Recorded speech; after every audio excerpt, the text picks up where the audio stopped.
An error occurred? No. Let's try it again. Oh, it tells It me we're says live. fine. Yeah, it says we're Good live. evening, and welcome to this week's Black Mental Health is Black Health. Woo. I have quite a few guests tonight, and we have a disturbing topic that we want to really bring to you. Just recently, Houston Independent School District has been taken over by the state. And for those of you that are saying, well, that's HISD, that's not my town, I want you to know it will impact all of us. So we will have a chance to talk about that tonight. But if you've been here before, you know we start off with some deep breathing. Why? It allows us to decompress from the day. And it's something you can practice when you get a little stressed. We might talk about this topic and have to breathe in the middle of the show because it's a lot to talk about. So if you've never been with us before, here's what I want you to do. Put your hands on your stomach lightly. And when I say breathe in, you're going to breathe in so deeply that you're going to feel your stomach expand because you're really taking in air. And we're going to breathe into the count of four. We're going to hold it for a count of four. And then we're going to exhale to the count of four. We'll do this 3 times. So let's practice. Breathe in, 2, 3, 4. Hold, 2, 3, 4. Out, 2, 3, 4. In, 2, 3, 4. Hold, 2, 3, 4. Out, 2, 3, 4. One more. In, 2, 3, 4. Hold, 2, 3, 4. Out, 2, 3, 4. How did that feel, guys? Felt great. Yeah. Awesome. And as a therapist, I encourage you, in those moments, sometimes just stop and breathe and take a moment. It clears the mind for a moment, it allows you to think deeper, think better, and more clearly. It gets more oxygen in your brain and oxygen flowing out your body. So it's a good thing to just breathe. We have some exciting guests tonight, and I am going to introduce them based on who's on my screen. So my order, maybe it's like Zoom, my order may be different from yours, but we're going by what's on my screen. And I'll just call on everyone as I see them in order. And I want you to tell the audience who you are. Why in the world does this topic mean anything to you at all? And tell us something cool about you. So Anna, we'll start with you. Hi, my name is Anna Shooter, and this topic is important to me because it impacts my son and it actually impacts my job because I work for ISD. And something cool about me is that I'm a colorist, so I like to color in drawings and have a lot of fun. Hmm, cool, a creative person. I just like to color and make them really pop out. That's awesome. Pamela Boland, Dr. Pamela Boland. Hi. Let's see. Why am I involved in this? I've been fighting at the school board meetings for the last 10 years, let's say. And I have, I guess, gone through the fire with them and gone through the ups and the downs. And this takeover comes at a time when we are starting to get on the right path finally. There's still things that need to be done, no doubt, but there are things that are in place that are causing change to occur, which is all I've ever asked of the board and the superintendent. And about me, I don't know. There's nothing cool about me. I like to shop. Okay. I'm officially an Amazon addict, Starbucks addict. I mean, Yeah. that's not cool. I need therapy, Robin. I want to tell you about a new site I found. That stuff is like so cheap. And It's Amazon. it's good quality. I need to get off myself of that site. Yeah. Oliver, tell us who you are. Why is this important and something cool about yourself? How's it going, y'all? My name's Oliver. So the reason this is important to me, I'm a new parent. I have a 1-year-old daughter now, and so having a kid, being a new parent, it's been making me think a lot about education and the world. I want my child to grow up in, and so I think the state takeover is obviously going to negatively impact a lot of people, and so I want to do everything in my power to help change that and make things better for my kids and other people, right? As well. And then on the other hand, I also think just like this is an important topic for me because I think democracy, local democracy, is really important in our society, and so yeah, just I think we should fight for it every chance we have and not let anybody take it away from us. And then in terms of cool things, I love barbecuing. So I like making some briskets. I'm gonna put some ribs on this weekend. So yeah. Okay. Getting ready for spring. I'm going to come back to you in a minute, Oliver, for you to tell us about CPE For and that organization. Nico. Yeah. Hello, Oliver. Please invite me. My name is Nico Apazajian. I'm a 9th grade world geography teacher at Sharpstown High School, which is in Houston Independent School District. So I'm a public school teacher. Why do I care so much about this? Well, my job and passion might be at stake. But honestly, I came from engineering. I've been an engineer for years. I switched to teaching because I care so deeply about helping my community. At first, I started working at charter schools and developed a deep apprehension for them, and now work in public schools and love working for public schools. So the threat of going back is very scary for me. Something cool. I've been doing spoken word poetry. I've been doing it at open mics every Wednesday. I write a lot about teaching and also about things in my life. Awesome. We're going to jump in. Oliver, can you tell us about this organization, CPE? I think I want parents and viewers to know because it is you look like you want to say something, Nico. Just before, yes, the link to the CVPE sign the petition against the takeover is in my Instagram, Nico Abaz, which is why I put it here, just in case any viewers want access to the link. And go ahead, Oliver. Wow, you know what? If you text it to me, I will put it on my Facebook page with this. I'll put it in this. Okay. Oh, okay. Okay, I can make that happen. I can multitask. Okay. Oliver, what is CPE? So CVP is Community Voices for. Oh, say again.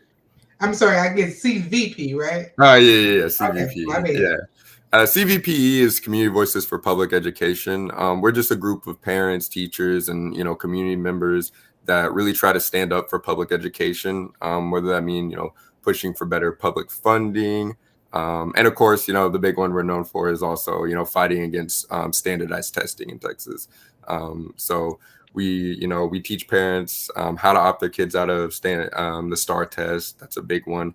But as you see with the campaign, we're also just involved in the grassroots level every day, fighting for anything that threatens public education. So, of course, in this context, it's the state takeover. But besides that, we're a pretty fun group. We have parties, we chill, we kick it. We build relationships in the community and support each other. And as I know, there's other members on here that can also add anything if they thought I left it out. You did great. You did very good.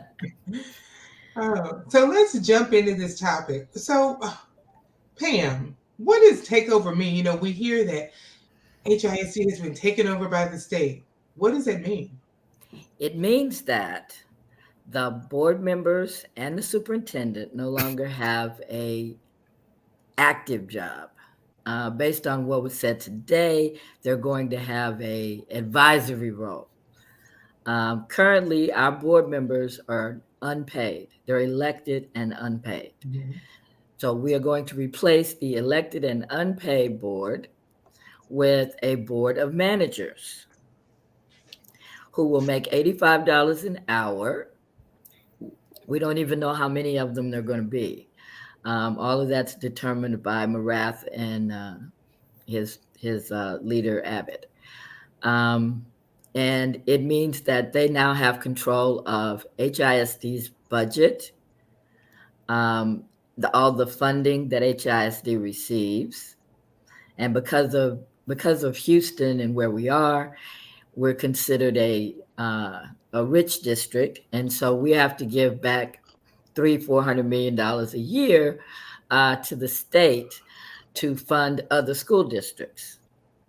So now they have control of all of that, and we have no say. There's no one to complain to. The board of managers will report to Marath and not to the citizens. And there won't be board meetings where we can go and speak to our concerns.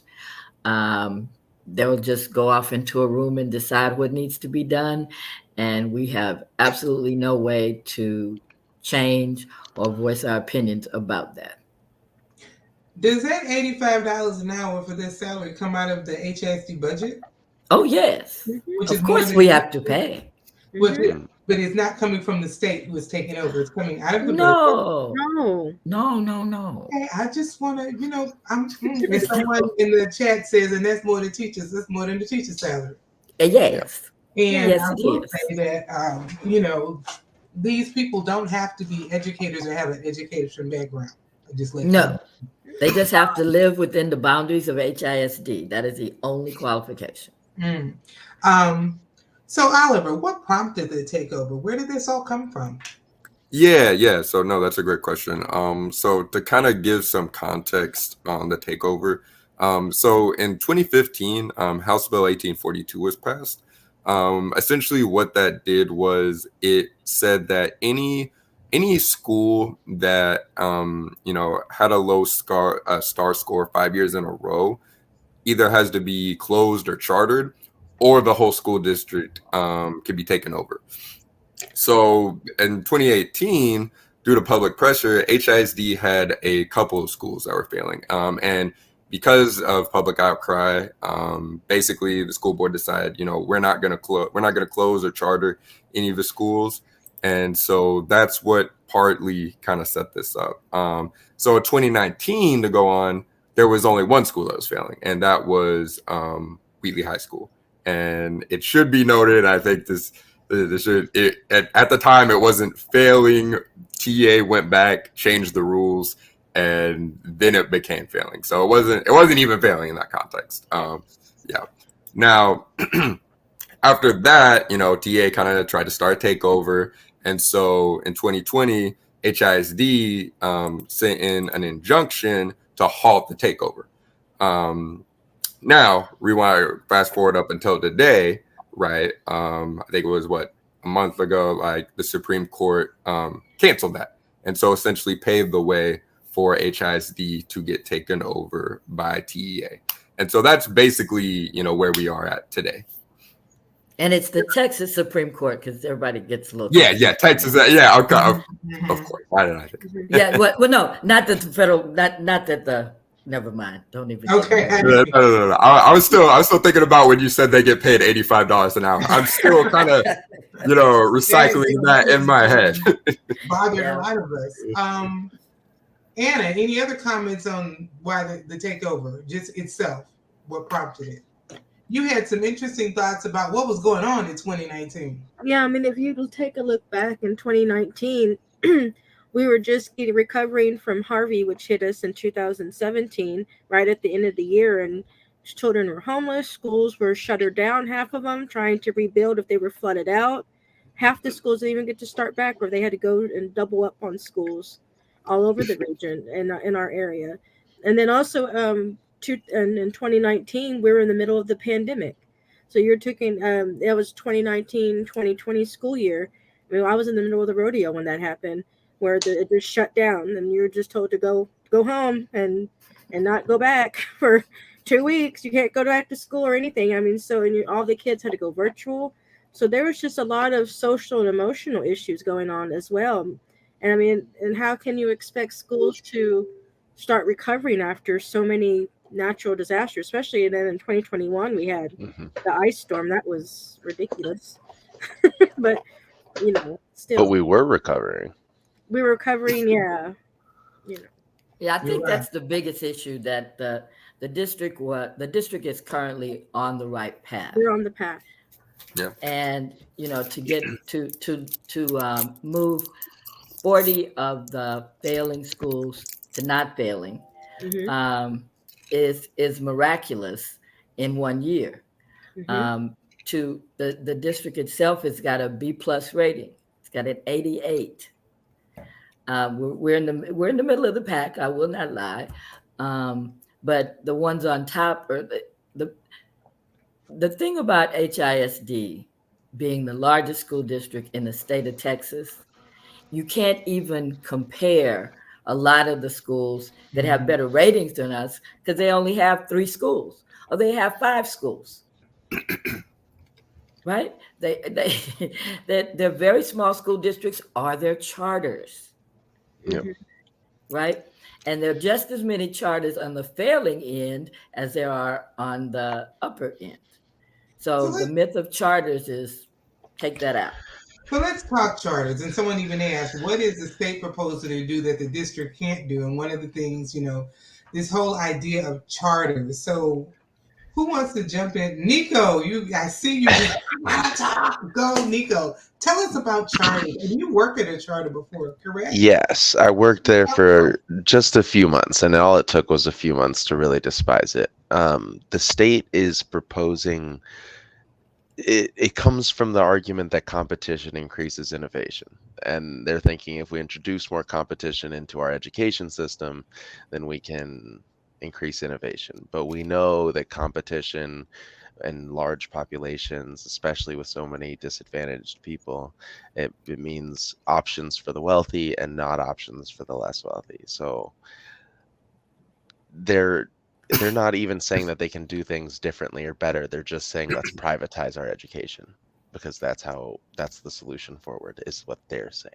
And we know that that isn't the case from their records. We know that isn't the case from their student dropout rates when they graduate charters and go to college. They drop out at really high rates. We know that from their failing score, as Dr. Pamela mentioned. So they're not even saying they can do things better than the public school. They just think they want to do it differently.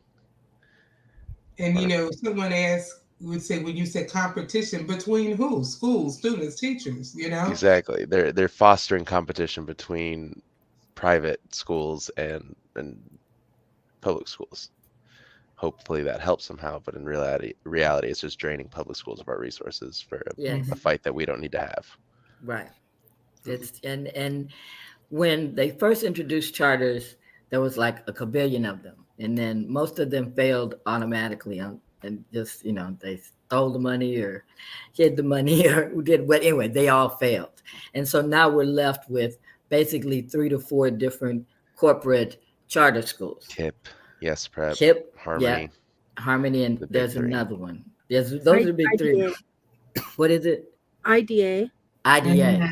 Mm-hmm. Yeah, no, so it's like, so we've got the in Houston, Harris County, we have only, when you say charter, it's not like there's a billion of them. They're all either KIP, yes, or Harmony. And Those are the IDA. majority. And those are, as you said, corporate entities. So we have Yes. corporate entities taking over. And if you are a corporate entity, your goal is to make money. Mm-hmm.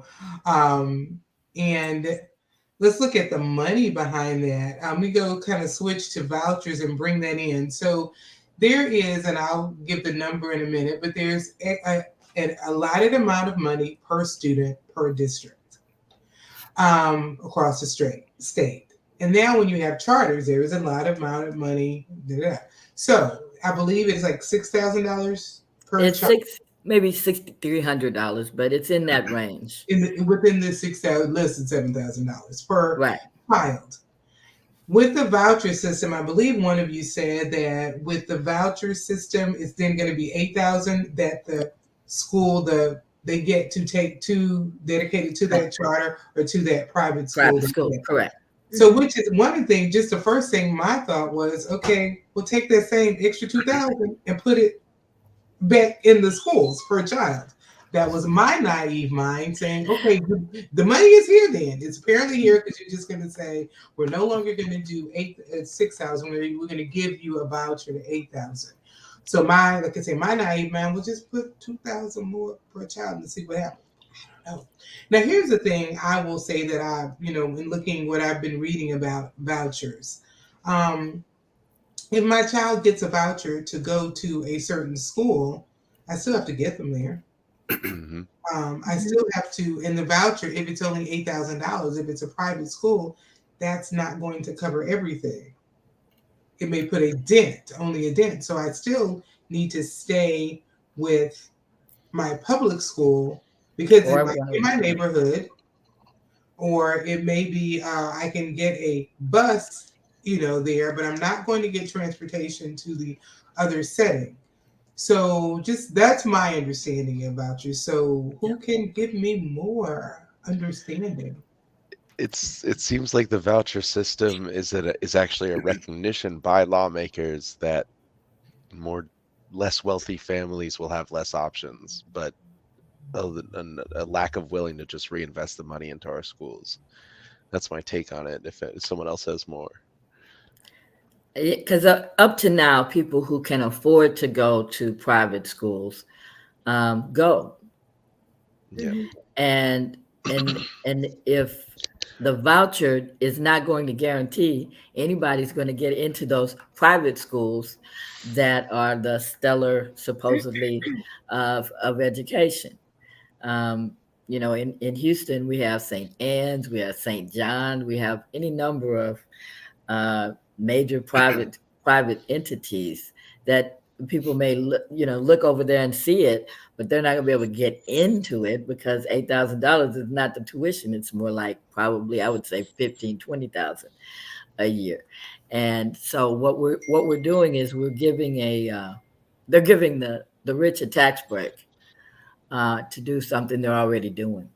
Mm. So if my child is already at a private school, I can apply for that voucher. Oh yes, Mhm. yes, yes. You get Um, a voucher too. You get a voucher, and you get a voucher, and you get a voucher. um, Everybody gets one. and there are some good small charter schools, but it's hard for them. So I will say that. But the ones that are, and I'm not necessarily knocking them all, but if it's corporate, it just has a different feel to it and a different bottom line. Yeah. And they don't answer to anyone. No. That's the issue. In HISD, we can go before the board and express a concern. And generally, those concerns with this board, are addressed. They either explain to you why it happened or how you can improve your options, but because I know in the past board members didn't you really want to talk to us and didn't talk to us. And so I just I went to board meetings to get it on the record so that no one could say, well, nobody told us. So my purpose for going to board meetings is to get it on tape so I could say, well, roll that video. Mhm. Because I said this and I said this many times. So you can go check. But we won't have that option.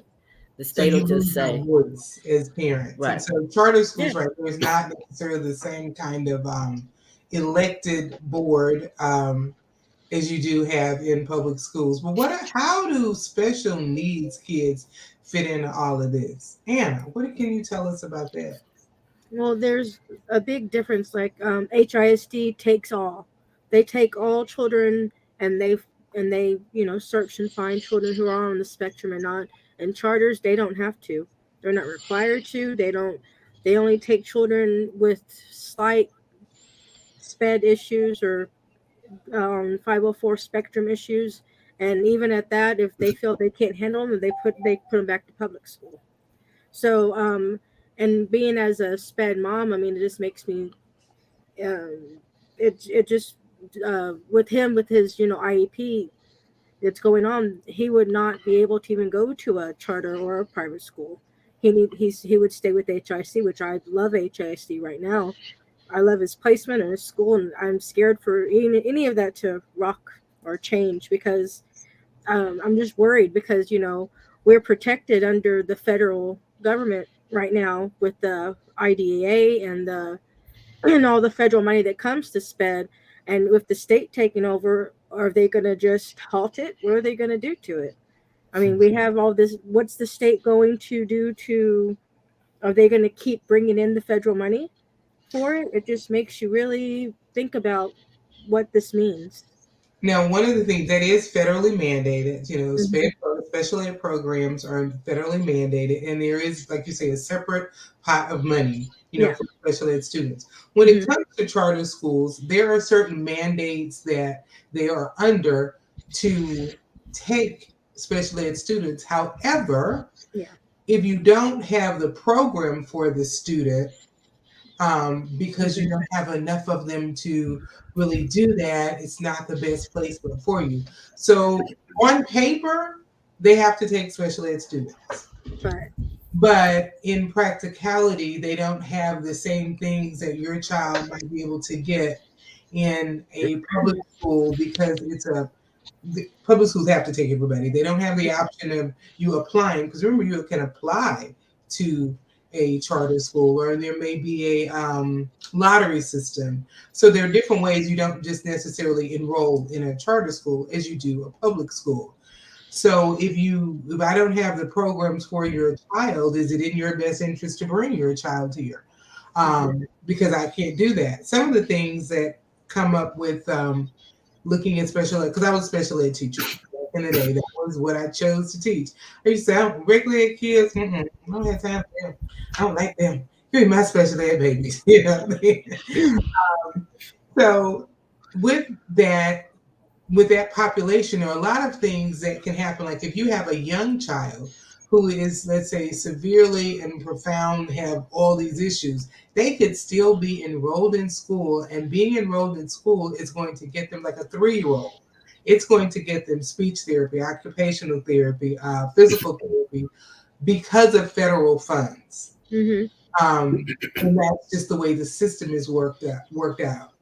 Private schools don't have to do this because they're not taking the federal funds to do that. Mm-hmm. And they can actually get those services in school. Yeah. So those students get a chance to be involved with other children, whether they're even aware or we know what their awareness is, but they're allowed that experience. And parents can send their child to school. Mm-hmm. So I can't see them getting rid of it, but we don't know what. You're right. As a parent, I can see where you're concerned, but what is this going to look like? Yeah.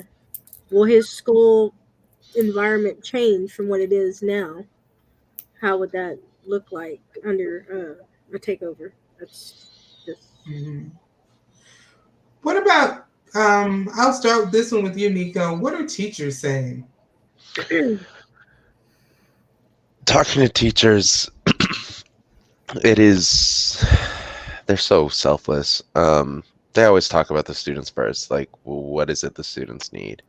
And in my classroom in particular, it'll be the wraparound services that go, the counselors that can no longer be afforded, and I don't think I could do my job without counselors. There's so many breakdowns and crises, especially by students who have to work after school and are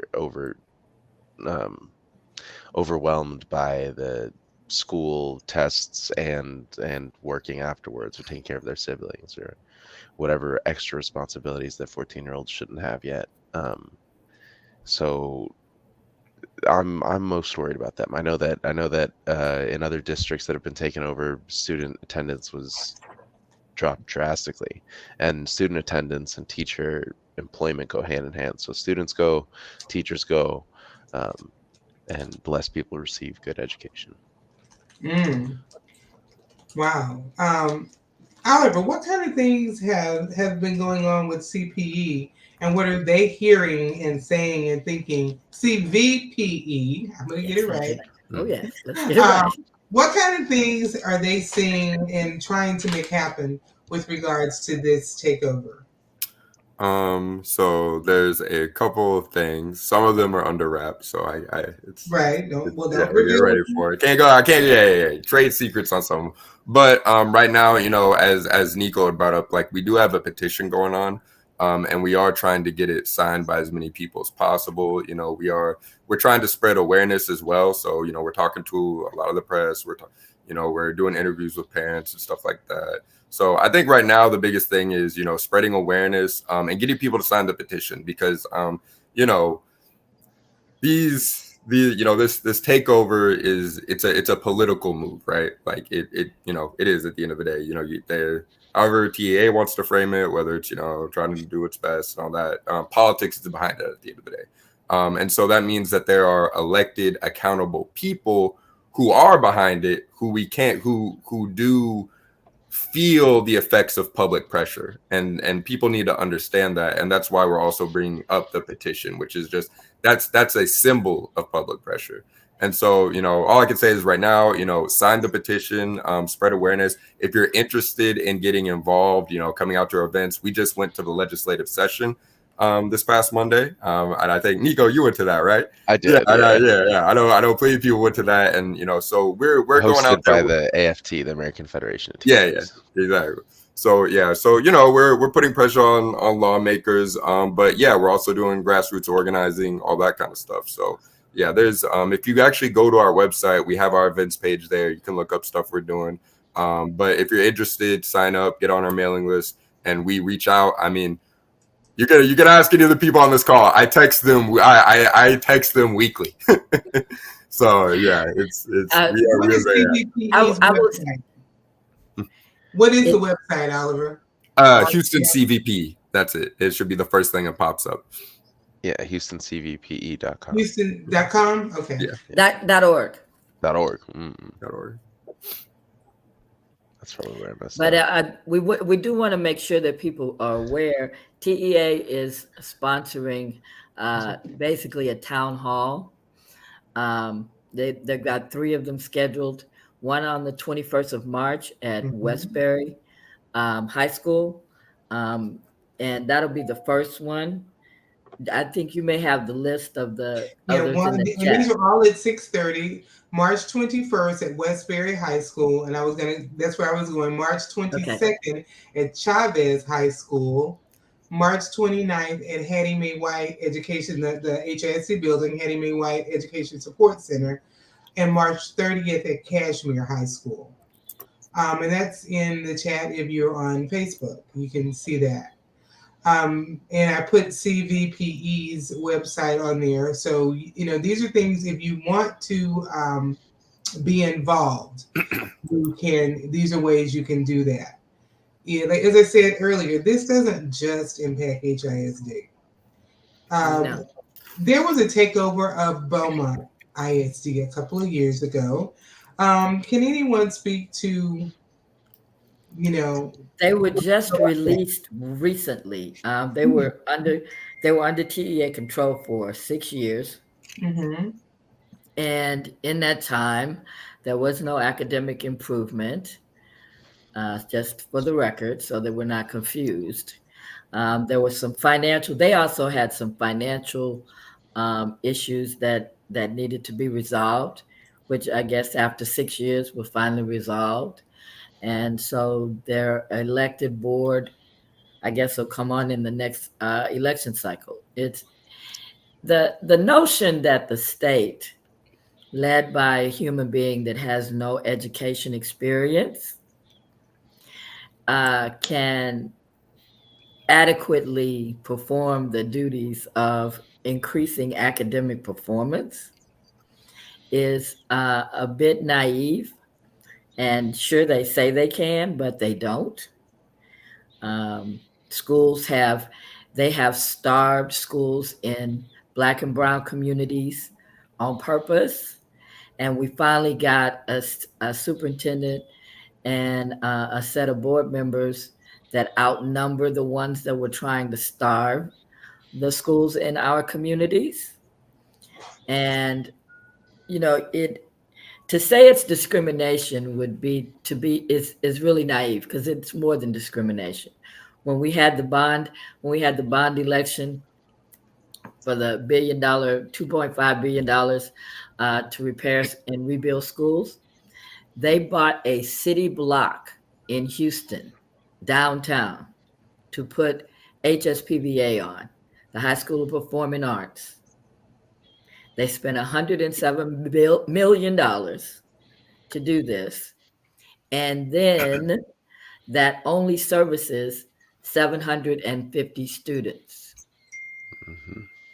And they talk about declining enrollment. Mm-hmm. Well, declining enrollment is fine if you're HSPVA, or it's fine if you're Carnegie Vanguard. You don't have to have high enrollment. If you're the energy school, they'll build you an $80 million campus and you only have 800 students. So it is discrimination. They have starved the schools in my communities. They've removed programs and put them elsewhere, or duplicated programs and made them better elsewhere. And all of those things draw children out of a school into another school. Mm-hmm.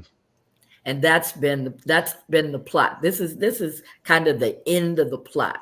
They have created failing schools, given only the only option you have is not to infuse more money into the school. Your options are close it, charter it, or we take it over, or we take over the district. I mean, that's ludicrous. The option should be, if you have a failing school, you should be able to get extra money to put in extra resources in that school. That's what you should be able to do. That's what the option should be. There should be a set of funds for low performing schools and a way to get those funds into the hands of low performing schools, because they're not low performing because there's something wrong with the kids. There's something wrong with the teachers. They're low performing because they lack the resources. You have to pay to have an AP class, to take an AP class. And so waiving those fees, that helps a little. But if you're just now getting to take AP type courses at a high school level, when you could have had access to pre-AP courses at the middle school level that you did not have. So they didn't have those resources. So those resources aren't translated to the next level. It's nuts to think that a state that works to siphon money away from a district in order to fund other districts is going to somehow come in, wave a magic wand, and give these places that don't have resources, because there's no money to do that with. Wow, that's a lot, and what both you just said and what Oliver said earlier about it's really all about the politics of it. It is. And one of the things I'll say is because we live in a red state, and the mentality of red states and education is sort of scary. And when you think about, well, the district has been taken over, and looking at what politically this will do. If parents don't and community activists don't have the option to go to a school board and make demands and keep making them until they're finally heard because that entity is taken away. When we look at book banning and if the state is over it, can they just determine what books and what materials are allowed? How will parents' voices be heard? Will there be a mechanism for this? And I see heads shaking, no. And that's why it's going to be really important to go to these meetings that TEA has. One thing people sometimes want to do is just, well, we just can't do nothing. You just roll over. No, those meetings are very important. I went to when they were in the process of takeover in 2019. I went to them, and it was always interesting to see the conservator at the time. I'm gonna remember his name in a minute. Crab something. But anyway, he would have to explain these things, and he could not take hard questions. It was, well, what are you going to do about special ed? Well, we have really interested in what happens with special ed children, and that's not an answer to the question. He did the meetings never resulted in getting one piece of, this is what we're going to do. This is step one. This is step two. This is step three. It was all this grandiose notion of stuff that's going to happen in the future, which has, we have no accountability on the future. Because if you don't do that, then what? So if you fail to bring these schools up from a D or F, right? Because what they're going to do is close all the D and F schools. I mean, that's just, that's, Mhm. Do you have a number on that? How many DNF schools there are right now? right now they're 9. Okay. Right now they're 9.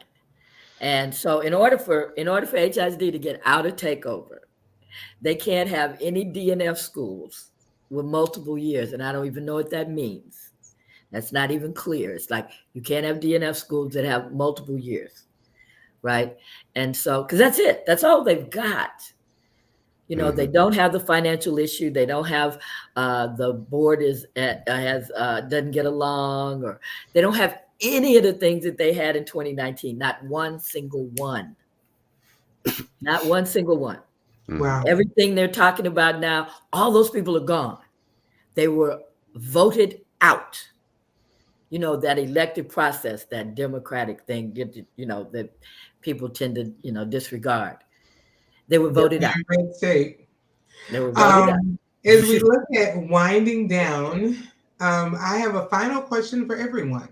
And we'll go in reverse order on the screen this time.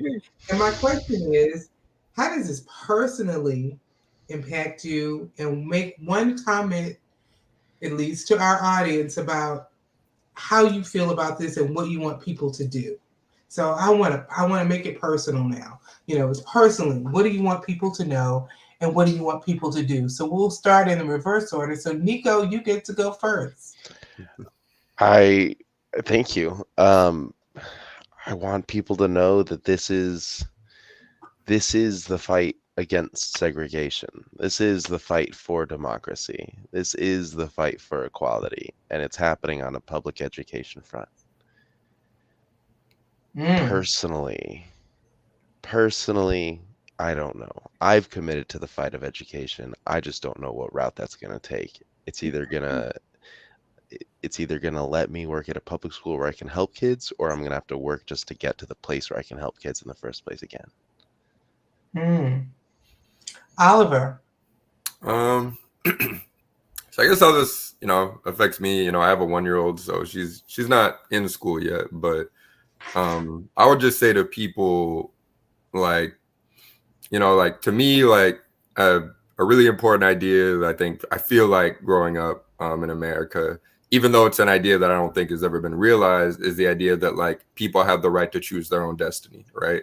And I think, to me, this is kind of like an example of how we can choose our destiny collectively, and that's being taken away from us, right? We're not getting a choice in our, child's education. We're not getting a choice, where our money goes. I think you might have said this yesterday, right? No taxation without representation, and so like, it may sound cheesy, but it's real. Like, people fought and died, for us to be able to have to have a say in our own destiny. And so like to see that being taken away, I think we have to, fight it out till the bitter end. So, I would just encourage people to think about, what do you want for your child? What do you want for your family? If you want to say in that, then you need to come out and you need to fight against the state takeover. So that's all I would say.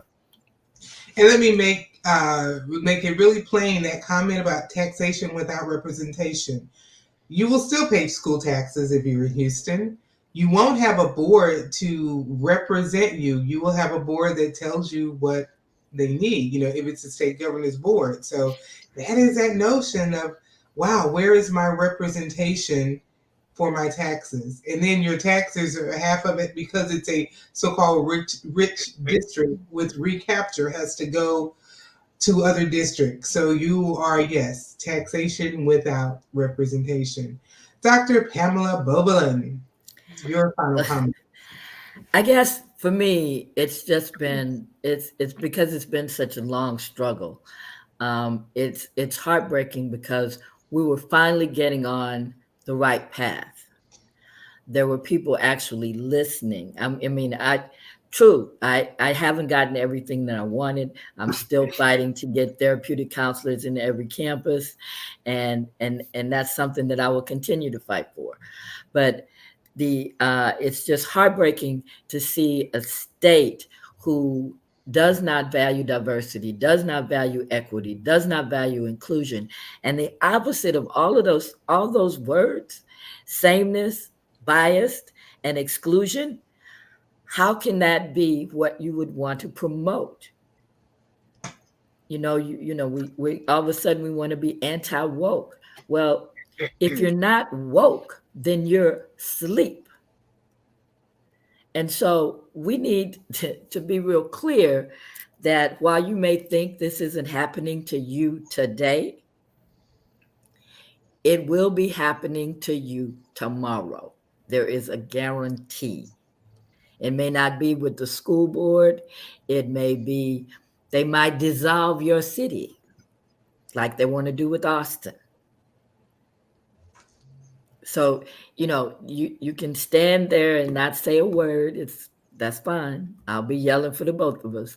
But you can't think that it is not going to happen to you, because it is. True. You can And look at how they bundled the Uvalde shooting. I mean, you just can't think that this state is ever going to get out of its racist beginnings. racist I'm beginning with sorry. you. I'm sorry. Anna. I got that in. I'm sorry. I Right. was not going to say that, but Anna. Yes, so I was saying, I was looking down here at the questions about. So I mean, we vote. My last thing is that our vote won't be represented. no. We voted these people in, and so we get to say, and your taxes, like she said, taxation or representation. You always can go to the school boards, like she said, and tell them what you don't like and petition. Now you're just shut out. Now you can't say anything. You can't do anything. You just have to sit there and just the state will do it for you. The state's going to, and then you have no say of what's happening now. And you're just left in left field, and while everybody else is just doing it here. So if they're doing it wrong, you can't complain. If they're tanking it down and spending the money on the charters and the privates and more or less funding to the public education, then that's what's going to be. But I mean, because you just have no say now. You've lost your democratic right to vote. So all the voting that we just did to get the new school boards, it's just right out the window now, and it just takes away our rights as voters to have this. So it's just a lot to think about. Well, I want to thank all of you for taking the time out to educate our fellow Texans and those around the country who may be watching about the takeover of HISD. And as it has been said, it is not just about Houston. If this happens in Houston, it has happened in other cities across the country, not just those in Texas. We need to worry about our children and educating them. They're not just our future, I always say, but they're our now. But yes, as you get older, that's who's going to be taking care of you. We want them educated well. We want their quality of life to want them to have a good quality of life. So it is very important. I always end my show with a call to action. And my call to action for tonight is think about whether you have a child or not. Education is important. It's not just children or not. It's not just their future. It's our future. If they're educated properly or not. So be aware of what's going on in Houston, whether you live in Houston or not, in terms of what does this mean for you? If you're not in Houston, what's going on in your school district? Be aware. Most school districts, I can speak in Texas, aren't 100% in terms of their hiring teachers. They're still short. Teachers are still leaving because after the pandemic, things just got unmanageable. That's the word I'll use for so many teachers. So be aware of what's going on, whether you have children or not. Be aware of what's going on in the school system. If there's a school in walking distance from your house, know what's going on there. Figure out what's going on in one school if you can't figure out what's going on in the district. Volunteer. Yes, the volunteerism is back, being allowed again. Be aware, volunteer, get in there, see what's going on. I always end this show by saying, be an educated voter. Voting impacts our lives. For those of you who don't want to vote, it's so important.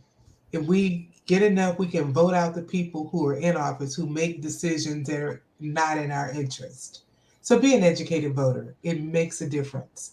So I want to thank you again, Anna, Pam, Oliver, Nico, for coming out tonight. And the rest of you, I hope I see you next week. Our topic next week has to do with All Children's Home, ACH, and it deals with kids in the foster care system. Another system that is impacting our children and not necessarily positively. So see you guys next week. Bye.